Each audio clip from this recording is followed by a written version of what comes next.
Alhamdulillah Rabbil Alamin. Wassalatu wassalamu ala ashrafil anbiya'i wal mursalin Sayyidina Muhammadin wa ala alihi wa sahbihi ajma'in. Rabbana zidna ilman warzuqna fahman bi rahmatika ya arhamar rahimin. Allahumma faqihna fid din wa 'allimna at-ta'wil waj'alna minal ulamaa'il 'amilin. Nawayna at-ta'allum wa at-ta'lim wa tadhakkura wa at-tadhkir wa an-naf'a wal intifa'. الإفادة والاستفادة والحث على التمسك بكتاب الله وسنة رسوله والدعاء إلى الهدى والدلالة على الخير ابتغاء وجه الله ومرضاته وقربه وثوابه سبحانه وتعالى آمين يا رب العالمين. Alhamdulillah, syukur kita kehadirat Allah Subhanahu wa taala. Dikumpulkan kita oleh Allah Subhanahu wa taala di dalam rumah Allah untuk kita sama-sama mengerjakan ibadah yang pertama-tamanya akan ditanya oleh Allah Subhanahu wa taala di akhirat kelak. Betapa pentingnya ibadah yang kita laksanakan ini, iaitulah salat. Tuan-tuan dan puan-puan yang dirahmati Allah Subhanahu wa taala,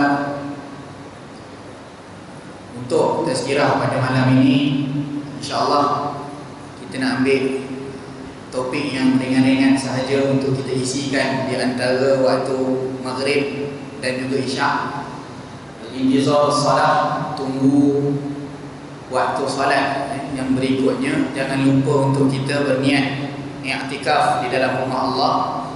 Mudah-mudahan sepanjang duduknya kita di dalam rumah Allah SWT ini akan diganjar oleh Allah Subhanahu wa taala dengan pahala.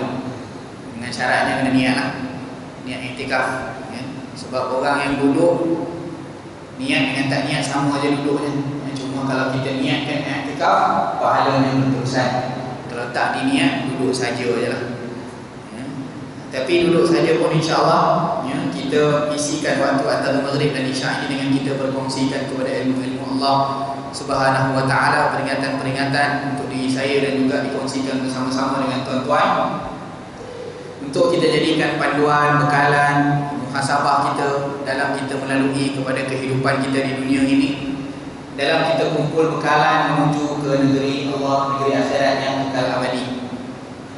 Tuan-tuan dan puan yang dirahmati Allah, tajuk yang nak saya bincangkan pada hari ini tak adalah berat sangat. Simple aja, tajuknya adalah Baiti Jannati, rumahku, syurgaku. Bait dalam bahasa Arab disebut, maksudnya adalah rumah. Bila ada ya di belakang itu, maksudnya dinisbahkan kepada dhamir yang membawa maksud saya, rumah aku.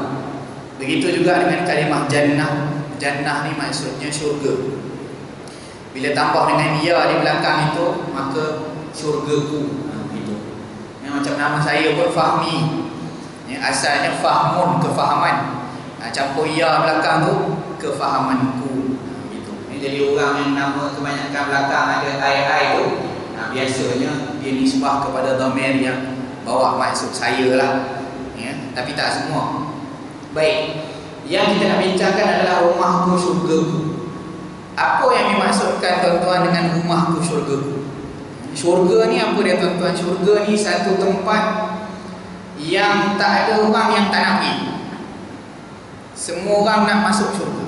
Semua orang nak pergi ke dalam syurga. Hatta orang-orang yang bukan Islam pun, mereka ada satu gambaran, satu tempat yang indah, yang sangat menarik, yang mereka, bagi mereka orang-orang yang baik-baik akan berada di dalam itu. Heaven dan paradise bagi mereka ada. Syurga. Jadi bila disebutkan syurga ni satu tempat yang jadi idaman semua orang untuk masuk, untuk pergi, untuk pulang. Kenapa disebut pulang tuan-tuan? Sebab kita manusia ni asalnya daripada situ.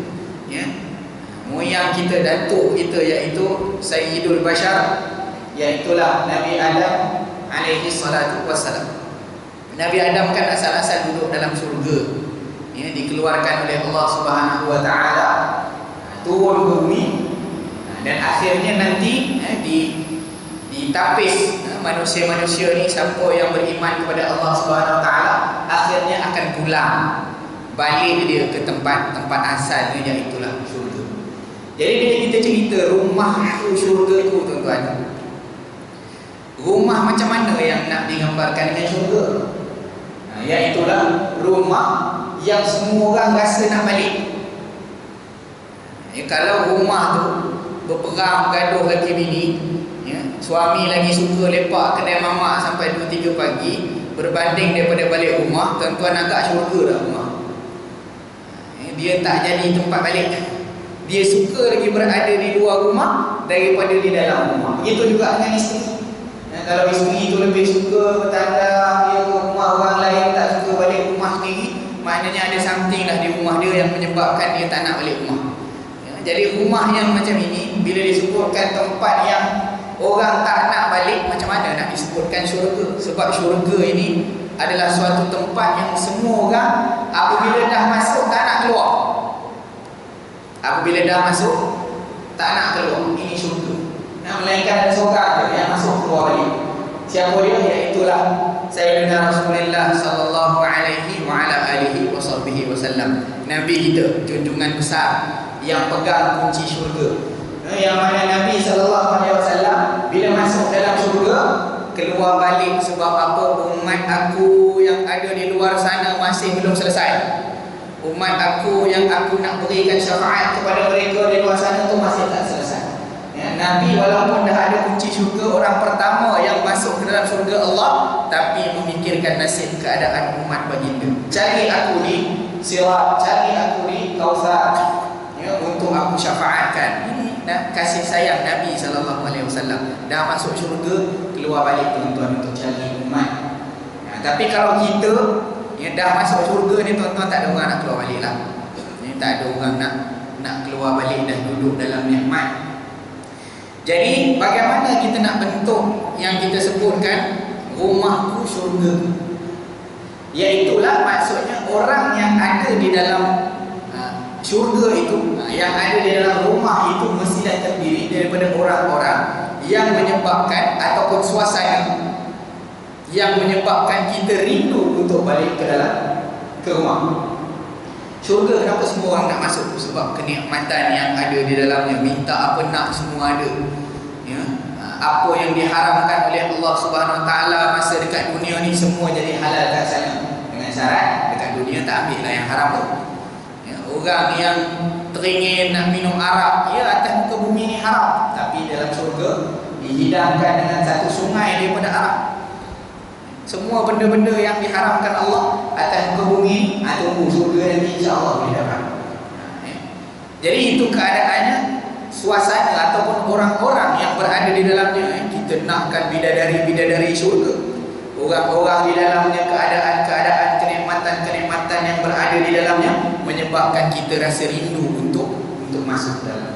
Begitu juga kita kena bentuk kepada baiti jannati, rumah kita itu, suasana di dalam rumah itu ataupun orang-orang yang berada, komponen-komponen keluarga yang ada di dalam rumah itu adalah terdiri daripada orang-orang yang bila kita keluar daripada rumah, kita teringat nak balik rumah cepat.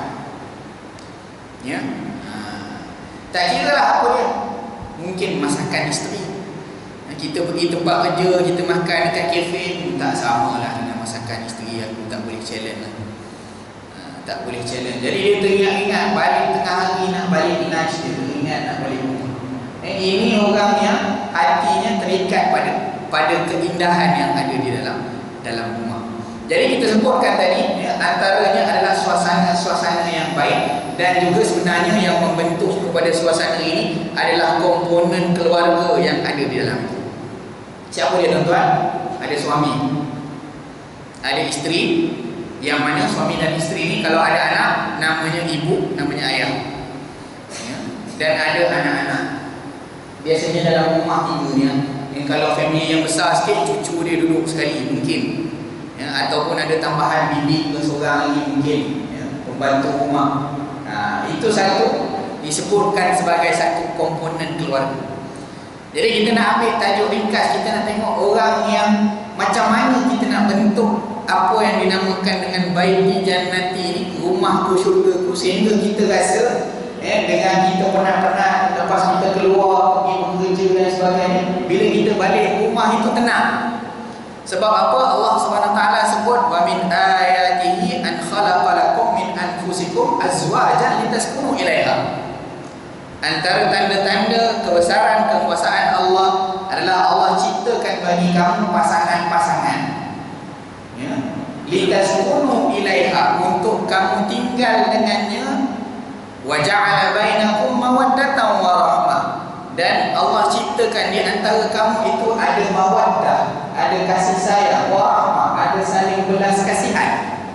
Jadi dua komponen ni tuan-tuan paling penting untuk kita terapkan di dalam rumah. Sama ada kita ni suami, kita ni isteri, ataupun kita ni bapa, kita ni mak, ataupun kita sebagai anak-anak, perlu diterapkan dengan dua komponen paling utama ini, iaitu mawaddah wa rahmah. Barulah rumah itu akan jadi berseri-seri keadaan yang menyebabkan kita rasa di luar kita tidak akan dapat kasih sayang seperti mana yang kita dapat di dalam rumah. Walau macam mana letih pun kita keluar cari nafkah, cari kerja, bila kita balik ke rumah, ya Allah tenangnya tengok muka suami, ya Allah tenangnya tengok muka isteri, ya Allah muka anak-anak aku, ragam-ragam mereka, senyuman-senyuman yang terukir di bibir mereka, ya Allah meredakan segala stres-stres, ketegangan yang melanda kepada diri aku ketika mana berada di luar daripada rumah. Itu yang kita nak. Tapi suasana sekarang terbalik, tuan. Ni di rumah, dia balik pula, baru masuk dalam rumah tengok je muka isteri dia, nak muntah aku tengok. Ya. Suami pun macam tu pula, isteri pun 2 kali 5 balik dah datang ni. Ya. Suami balik, dia masuk, orang tua dia balik dah, habislah. Ya. Tak ada ketenangan. Tengok muka lagi menyampah dia. Tuan-tuan, kita kena tahu satu perkara, kerja syaitan. Ya, kita kena tahu satu perkara yang paling penting kita sematkan dalam hati kita. Salah satu pekerjaan utama syaitan adalah sebelum kita kahwin, dia suruh buat maksiat. Itu kerja dia. Ya, tak kisahlah, dia akan cuba sedaya upaya supaya kita ni tak kahwin. Tak apalah, keluarlah sama-sama berdua-dua, tak ada masalah. Ya, lagi orang dengan bini orang, office mate, apa salahnya, pergilah keluar makan berdua-dua, tak ada masalah. Pergi makan je pun. Kan dibisik-bisikkan macam itu. Sebelum kahwin dia suruh buat maksiat supaya tak kahwin. Ya. Tapi dah lepas kahwin pula, dia dah menangis sebab dah selamat daripada satu, iaitu akad nikah itu, ya, yang menghalalkan banyak benda yang haram. Syaitan pun menangis, dia pun tak putus asa. Lepas kahwin dia suruh bercerai. Itu kerja dia, tuan-tuan. Kita kena tahu. Memang sebab itulah sebelum kahwin tu nampak indah aja semua benda. Sebab apa? Syaitan tak bagi kita kahwin. Buat maksiat tak apalah, yang penting jangan buat yang halal. Tapi bila dah buat yang halal, dah kahwin, dia tak boleh pula, dia suruh bercerai-berai pula. Itu yang bergaduh pula lah suami isteri, hari-hari bertekak 2-3 bulan kahwin bercerai. Budak-budak muda sekarang, ya. Keadaannya begitu, adalah hasutan daripada syaitan. Jadi macam mana nak mengelakkan daripada perkara ini berlaku? Diisi rumah itu dengan mawaddah warahmah. Maknanya masing-masing ambil peranan masing-masing. Bapa dengan peranan bapa, suami dengan peranan suami, isteri dengan peranan isteri, sebagai ibu juga memainkan peranan. Begitu juga dengan anak-anak. Tuan-tuan, tak ada orang di kalangan kita yang tak nak anak soleh. Ya. Saya rasa semua orang daripada kita, sama ada kita ada anak ataupun kita tak ada anak, ataupun kita bakal beranak, ataupun kita sendiri memang anak kepada mak ayah kita. Ya. Jadi setiap daripada kita menginginkan adanya zuriat daripada kalangan anak-anak kita yang soleh dan solehah. Yang mana kita sebut tadi lah, bila balik rumah boleh senyum kita tengok ragam mereka. Bukannya balik rumah peningnya aku kat tempat kerja tadi relax je, balik alamak nak kena layan pula kerana anak-anak. Ya, jadi pusing, jadi stres pula tengok muka anak. Tuan-tuan dan puan yang dirahmati Allah Subhanahu wa taala, sebelum kita berharap untuk kita ada anak-anak yang soleh dan solehah, kita kena tengok dulu kita ini sudah jadi tak anak yang soleh dan solehah. Sebab apa, tuan-tuan? Sebab apa namanya, Nabi SAW pernah satu ketika bersabda, if'al ma syi'ta, Buatlah apa yang kamu nak. Buatlah apa yang kamu nak.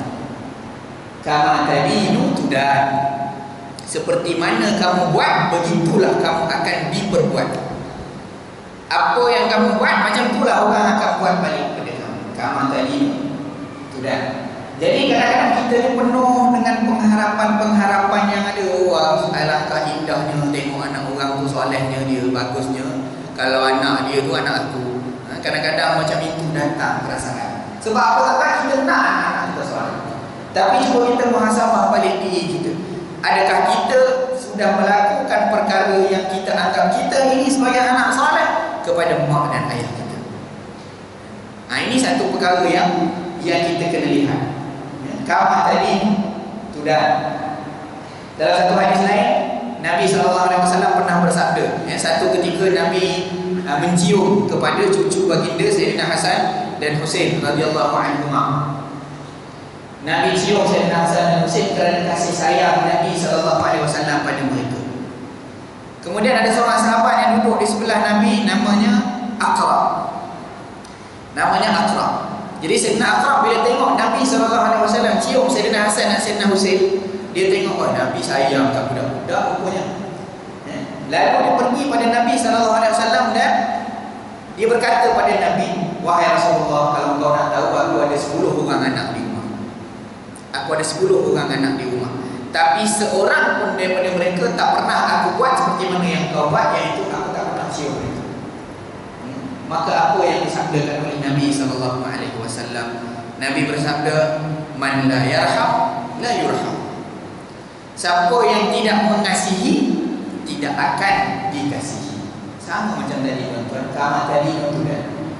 Kalau kita tidak mulakan dengan kita mengasihi, nescaya akan dibalas oleh orang. Kita tak kasihan kepada orang macam mana nak kasihan kepada kita. Kita dengan mak ayah kita derhaka. Kita dengan mak ayah kita buat lebih kurang. Macam mana kita nak harapkan kita ada anak-anak yang taat sungguh kepada kita. Jadi tuan-tuan dan puan rahmati Allah, saya tengok pun di masjid yang alhamdulillah ni ramai pula yang anak-anak kita tengah cuti sekolah ni. Dah jadi imam ni lupa dah cuti sekolah, kalender tak tengok. Lupa dah cuti sekolah. Orang kadang-kadang orang tanya, pelik kita jika kita ada kat rumah, kau tak kerja ke? Kau tak tahu ke kan cuti di balik ni? Oh, cuti rupanya, sampai cuti umum pun tak tahu. Kita cakap lah balik kat dia, yalah di Bali pun orang bukan cuti semayang, orang datang semayang juga. Kita jadi imam juga kan, sampai lupa cuti.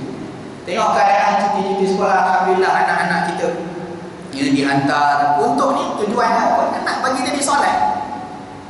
Saya yakin 100% insya-Allah mak ayah yang hantar anak-anak semua isi waktu cuti sekolah mereka semua nak anak-anak jadi soleh. Tapi adakah kita muhasabah sama-sama? Kita ni dah tak kita jaga adab-adab kita sebagai anak sebelum kita cerita peranan mak bapak. Sebagai anak, kalau kita sebagai anak ni dah tak kita jaga adab-adab. Apa tuan-tuan? Di antara adab-adab kita sebagai anak kepada mak dan ayah kita. Saya yakin setiap daripada kita semua ada mak dan ayah. Kalaupun dah pergi pun kita masih lagi kita ni lahir daripada mak dan ayah. Jadi kita tengok sikit apa tuan-tuan adab-adab kepada mak dan ayah. Ini sebenarnya kita kena praktiskan dulu. Beruntunglah orang yang masih ada mak dan ayah dia dan dia sempat untuk berbakti. Yang dah tak ada, adakah sudah habis putus harapan kita? Tidak putus. Sebab apa? Nabi SAW bersabda, idza mata ibnu Adam inqata'a 'amaluhu illa min thalath. Matinya seorang anak Adam terputus hubungannya dengan dunia melainkan 3. Yang pertama sadaqatun jariyah, harta yang berlari. Jari ini maksud asalnya yang berjalan, yang berlari. Harta yang diinfakkan.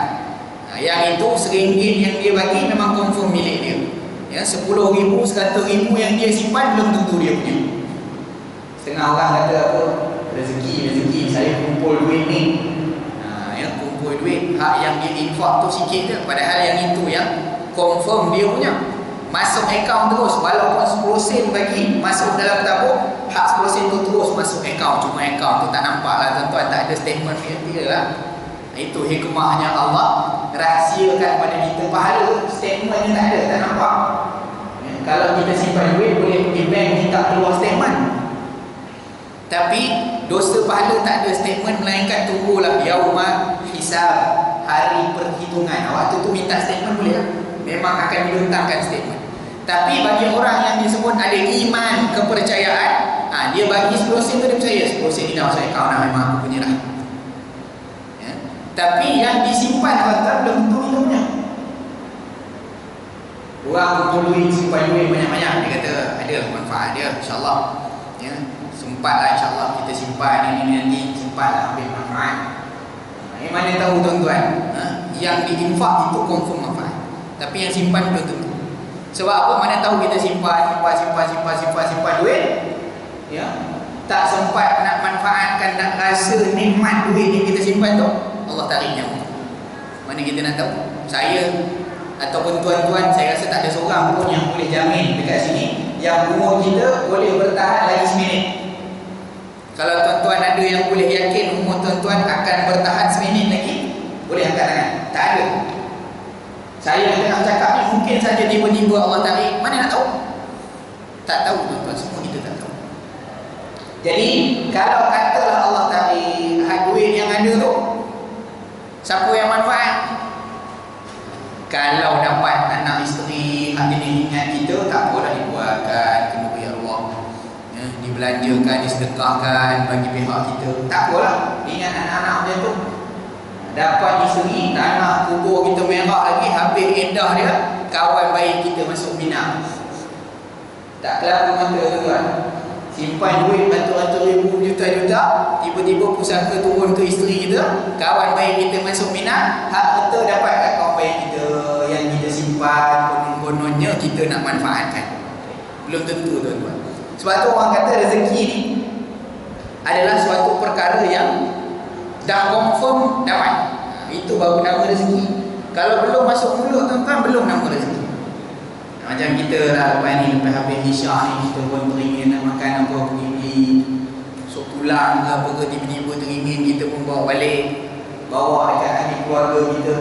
Yang hari ni ayah ni bawa balik rezeki ni, ada sop tulang, kita pun sebut bawa balik rezeki. Alhamdulillah, hari ni ada rezeki sikit, dapat gaji ke ataupun dapat allowance ke, komisen ke apa, dapat hari ni ayah beli makan sedap sikit ni, so dia bawa bising, bawa balik rumah. Isteri pun seronok, anak-anak pun seronok, suruh isteri hidang, isteri pun buka plastik, terlepas tuan-tuan plastik sup tulang, tumpahlah sup itu ke lantai. Agak-agak rezeki siapa tuan-tuan? Rezeki lantai.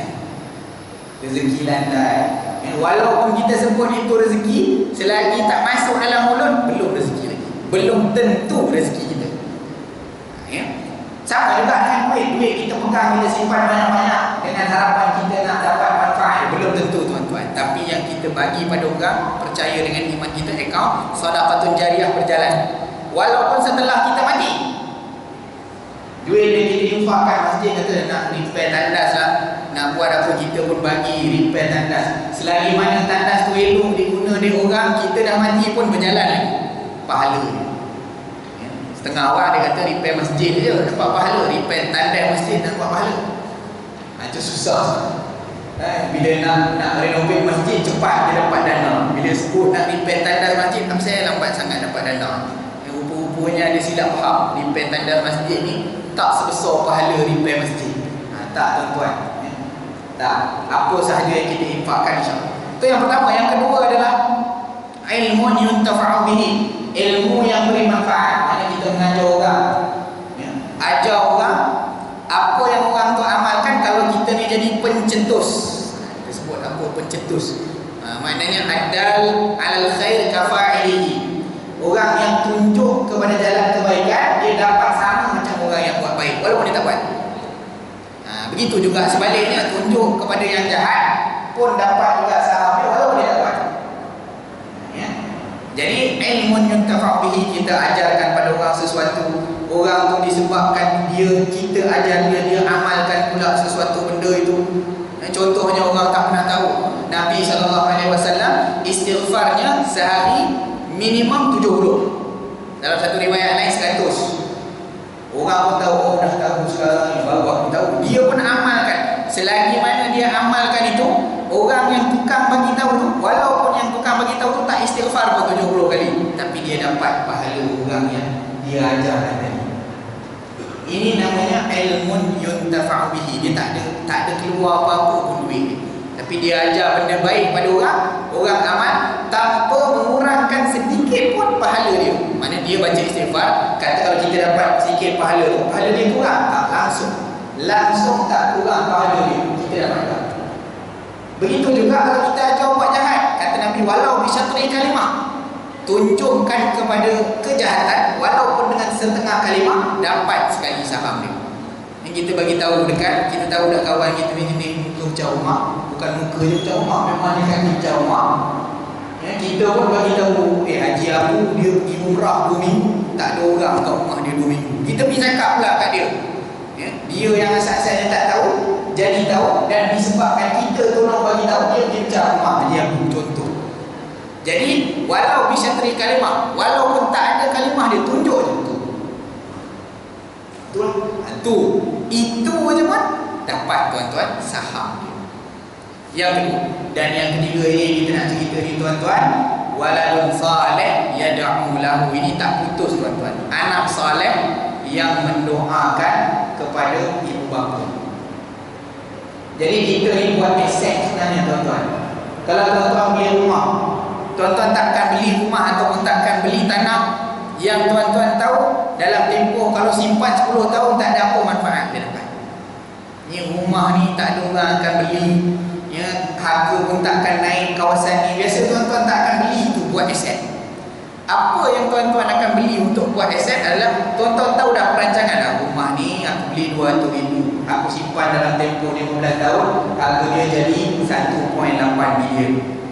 Dah ada dah tahu dah. Modal 200,000, nanti jual 1.8, 1.6 untung. Itu namanya aset. Tahu akan datang ada untung. Begitu juga dengan anak-anak. Anak-anak tu kenapa kita bazirkan harta kita didik mereka pada, kalau ikut logik lagi anak perempuan lagi tuan-tuan. Kalau kita bela anak perempuan, kalau ikut logik akal ni bukan perasaan ya. Kalau ikut logik akal, anak perempuan kita bela dia elok, bagi dia makan, elok sihat sampai besar, umur dia 20 lebih, ada orang minat, dia pun cabut pergi kat lelaki lain. Kalau ikut logik akal lah, kita bela seseorang yang kita tahu dia akan tinggalkan kita. Agak-agak kalau logik akal kita sanggup tak bela? Tak sanggup. Itu logik akal lah. Tapi ternyata manusia hidup bukan dengan logik akal, tapi manusia hidup dengan perasaan, dengan kasih sayang. Besarkan anak perempuan yang kita tahu satu masa nanti dia akan ada lelaki dan dia akan ikut lelaki dia. Bukannya dia akan selama-lama duduk dengan kita, khidmat dengan kita. Tapi selagi namanya anak, kita didik dengan didikan. Ingat mak ayah tiap-tiap kali waktu solat, doakan mak dan ayah. Walaupun kita dah tak ada anak yang jadi tak lupa pada mak dan ayah ni, setiap kali solat doa, Allahumma ghfir li dhunubi wa li walidayya warhamhuma kama rabbayani shaghira. Tak pernah tinggal dia doa tu. Ingat dia pada mak ayah. Walaupun mak ayah dia dah meninggal, sampai waladun salih yad'u lahu. Anak salih yang mendoakan. Anak ni lah aset. Yang kita bela, kita bagi dia dengan didikan agama. Sebab apa kita tahu? Anak ni kalau berjaya aku didik dia untuk jadi anak yang salih, dia akan ingat aku. Bila dia ingat aku yang kadang-kadang mungkinlah kita ni dosa banyak, muflis kita, ya, penuh dengan dosa, pahala pula orang yang Nabi wa'alaikumsalam ni minta-minta janganlah kita jadi orang yang muflis di akhirat. Tapi masih ada anak aset kita penyelamat. Ya, rupa-rupanya ada lagi aku dalam keadaan dosa banyak macam ni, ya Allah anak aku sentiasa doakan keampunan untuk aku. Kan untung aset. Itu namanya aset. Anak-anak adalah aset. Jadi adab kita untuk kalau kita jadi sebagai anak, yang pertama adalah kita muliakan kepada mak dan ayah kita. tinggikan kedudukan mereka. Walaupun satu dunia mengutuk mak dan ayah kita, kerja kita bukan menghukum mak dan ayah kita. Kerja kita adalah kita berkhidmat dan memuliakan mereka. Macam mana tahu tuan-tuan? Ini adalah dibuktikan daripada kisah Nabi Musa alaihissalam yang disebutkan bertanya kepada Allah, siapa dia jiran aku? Dia nak tahu siapa jiran dia di dalam syurga. Ya, dan apabila ditunjukkan apa pergi rumah sekian-sekian, maka di dalam rumah itu ada seseorang lelaki yang membela 2 ekor babi. Bela 2 ekor babi. Siapa babi ini tuan-tuan? Mak dan ayah. Walaupun satu dunia mengutuk sebab mak dan ayah dia ni rajin buat maksiat, ditukarkan Allah Ta'ala hukum dia. Kalau ikut kita lah, kalau ikut keliling tu semua kutuk mak dan ayah kita. Tapi apa peranan kita? Kita join sekali orang menghujung dan menghukum mak dan ayah kita? Tidak. Tetap orang ini memuliakan mak dan ayah dia. Lalu apa balasan Allah Ta'ala ini? Syurga, berjiran dengan Nabi Musa alaihissalam.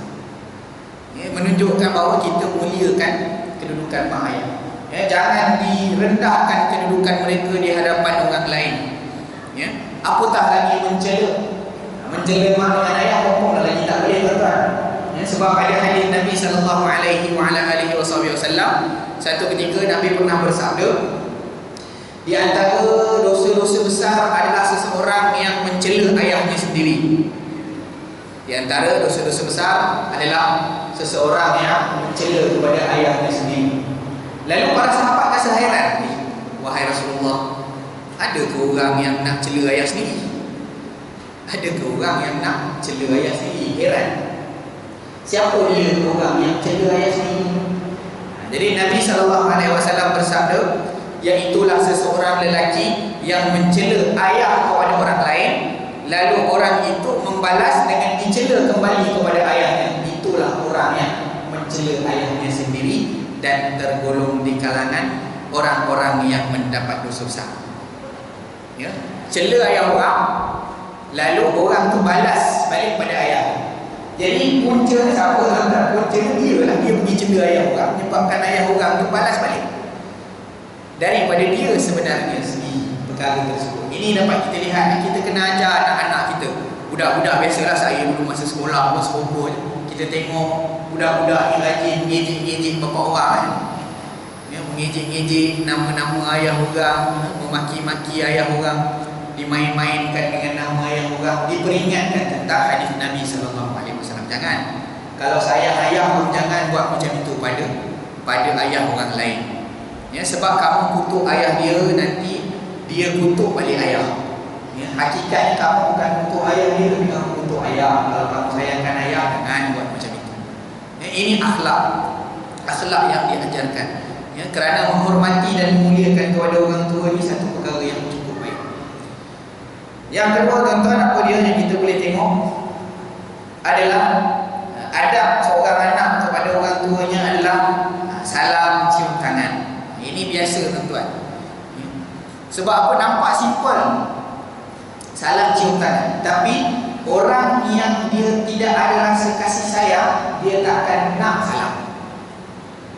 Biasanya orang yang dia tak ada kasih sayang, dia tak nak salam.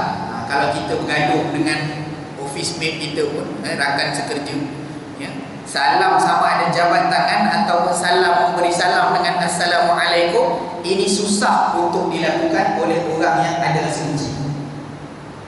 Ya, susah nak dibuat oleh orang yang ada rasa benci. Sebab lafaz salam tu sendiri adalah lafaz yang aman, lafaz yang tenteram, lafaz yang bahagia. Biasanya kalau orang ada masalah, susah. Ya, bukan kata salam, selisih pun dia tak nak kalau boleh. Kalau dia terpaksa bagi salam pun lain intonasi dia tuan. Assalamualaikum. Bagi salam tapi bunyi dia Assalamualaikum. Nak jawab pun fikir banyak, nak jawab tidak jawab kan macam marah je. Jadi di situ kita dah dapat ambil bahawa lafaz salam ataupun berjabat tangan ini merupakan salah satu daripada kemesraan yang menimbulkan kasih sayang. Ya.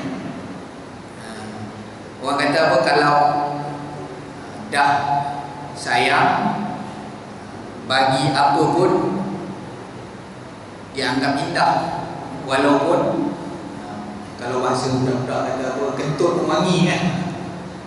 Kentut pun dianggap wangi, mana keburukan-keburukan pun nampak indah ni, tak jadi aib, rasa macam hadiah. Tapi kalau dah benci, bagi salam pun kena marah. Bila suka, keburukan pun nampak baik, tapi bila benci, bagi salam pun kena marah kan tuan-tuan. Itu keadaan. Jadi keadaan di rumah tu, masuk dalam rumah kita bagi salam, ini penting tuan-tuan. Walaupun simple je, kita masuk dengan salam, maknanya tak kira yang sambut kita tu anak-anak kita ke, isteri kita ke. Ini penting untuk menjamin permulaan kepada suasana baik yang ada dalam rumah. Tuan-tuan bayangkan